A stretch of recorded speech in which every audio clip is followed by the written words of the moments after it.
उत्तर प्रदेश में भाजपा के अंदर राजनीतिक असंतोष के बादल गहराते जा रहे हैं। खासकर पार्टी के ओबीसी विधायकों के बीच विधानसभा उपचुनाव नजदीक होने के कारण यह असंतोष पार्टी के लिए बड़ा खतरा साबित हो सकता है। खासकर कुर्मी समुदाय के नेताओं में ये नाराजगी और अधिक देखने को मिल रही है। इसी क्रम में भाजपा विधायक योगेश वर्मा के साथ हुई पिटाई की घटना ने पार्टी के भीतर उबाल ला दिया है। लखीमपुर के विधायक योगेश वर्मा को वकीलों के नेता अवधेश सिंह ने दिन दहाड़े पुलिस की मौजूदगी में थप्पड़ मारे, लेकिन इस घटना के बावजूद आरोपी पर कोई सख्त कार्रवाई नहीं की गई। इससे ओबीसी विधायकों में गहरी नाराजगी फैल गई। लखीमपुर के विधायक योगेश वर्मा पर हमला उस समय हुआ जब वह अर्बन कोऑपरेटिव बैंक के चुनावी मुद्दों पर वकीलों के नेता अवधेश सिंह से भिड़ गए। अवधेश सिंह की पत्नी पुष्पा सिंह, जो खुद भी भाजपा नेता हैं, बैंक के अध्यक्ष पद के चुनाव में खड़ी थी। स्थानीय लोगों ने योगेश वर्मा से बैंक में गड़बड़ी की शिकायत की थी, जिसके बाद यह विवाद और उग्र हो गया। दिन दहाड़े पुलिस के सामने अवधेश सिंह ने विधायक योगेश वर्मा को कई थप्पड़ मारे, जिससे वर्मा की बिरादरी के नेताओं में आक्रोश फैल गया।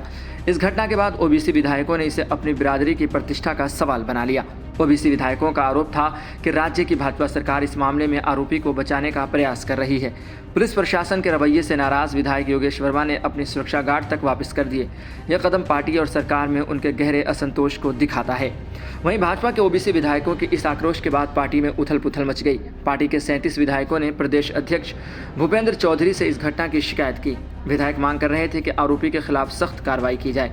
पार्टी के भीतर ओबीसी नेताओं का यह गुस्सा तब और बढ़ गया जब क्षत्रिय सभा की एक बैठक में अवधेश सिंह का सम्मान किया गया। यह सम्मान समारोह विधायक योगेश वर्मा और उनके समर्थकों के लिए एक और अधिक अपमानजनक साबित हुआ।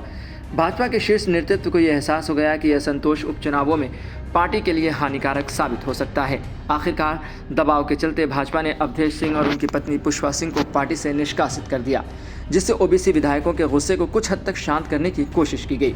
हालांकि अवधेश सिंह और उनकी पत्नी के निष्कासन के बाद मामला शांत होने की उम्मीद थी, लेकिन ओबीसी विधायकों की नाराजगी अब भी पूरी तरह से खत्म नहीं हुई है।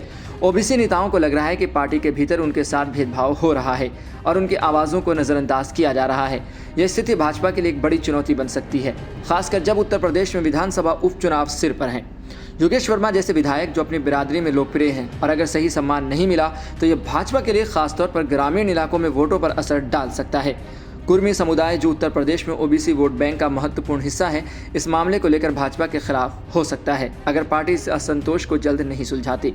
उत्तर प्रदेश में ओबीसी के नेताओं का प्रभाव भाजपा के लिए चुनावों में निर्णायक भूमिका निभा सकता है। पिछले विधानसभा चुनावों में भाजपा को ओबीसी समुदाय का अच्छा समर्थन मिला था, जिससे पार्टी ने प्रचंड बहुमत हासिल किया था।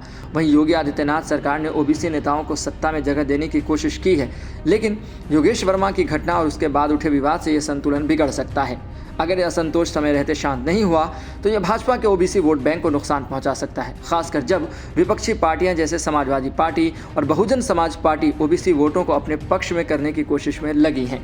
सपा पहले ही भाजपा के खिलाफ इस मामले को बड़ा मुद्दा बनाने की तैयारी कर रही है और इसका फायदा उठाने की कोशिश कर रही है। भाजपा के शीर्ष नेतृत्व को अब यह समझना होगा कि ओबीसी विधायकों की नाराजगी को दूर करने के लिए उन्हें बड़े कदम उठाने होंगे।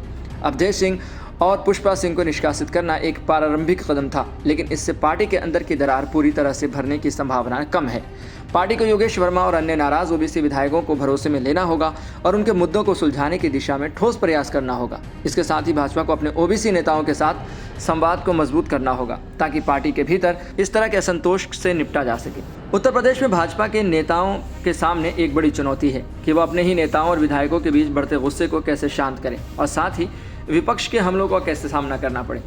इस पूरे घटनाक्रम से यह स्पष्ट कर दिया है कि आने वाले विधानसभा उपचुनावों में भाजपा को न केवल विपक्षी पार्टियों से मुकाबला करना होगा, बल्कि अपने ही घर में उठ रहे असंतोष को भी सुलझाना होगा। अगर पार्टी इसे नज़रअंदाज करती है तो इसका असर आगामी चुनावों में दिख सकता है।